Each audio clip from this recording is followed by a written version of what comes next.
Telugu Desam party parliament సభ్యుల సమావేశం నేడు విజయవాడ నగరంలో జరగనుంది.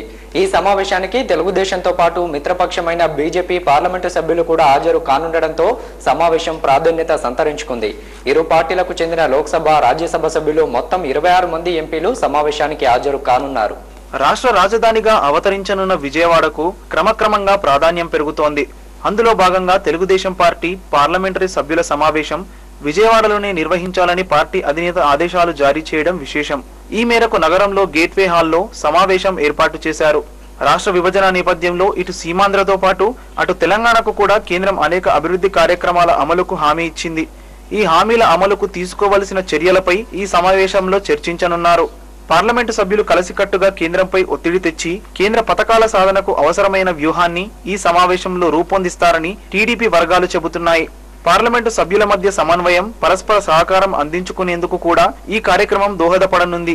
రాష్ట్ర అభివృద్ధికి కేంద్రం నుంచి నిధులు రాబట్టుకోవడానికి అనుసరించాల్సిన వ్యూహాన్ని ఈ వేదికపై చర్చించనున్నారు.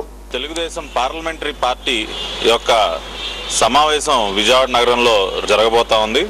ఈ సమావేశం యొక్క ముఖ్య ఉద్దేశం మరి కేంద్రంతో మనకు ఉన్నటువంటి ముడిపడి ఉన్నటువంటి అనేక ప్రాజెక్టుల విషయం కానివ్వండి, అదేవిధంగా మరి కేంద్ర ప్రభుత్వం మనకి అనేక సంస్థలకు కానివ్వండి, మరి రాజధాని నిర్మాణానికి కానివ్వండి, ఇతరత్ర మరి అనేక నిధులు కూడా మనకు కేటాయిస్తానని మనకు హామీ ఇవ్వడం జరిగింది. ఇట్లాంటి అనేక విషయాలు కేంద్రంతో ముడిపడినటువంటి అనేక అంశాల మీద చర్చించడానికి రేపు మరి పార్లమెంట్ సభ్యులందరూ కూడా సమావేశం అవుతా ఉన్నారు. తెలుగుదేశం పార్టీ పార్లమెంటు సభ్యులు విజయవాడ సాక్షిగా రాష్ట్ర అభివృద్ధికి కృషి చేస్తారని తెలుగుదేశం నేతలు, కార్యకర్తలు విశ్వసిస్తున్నారు.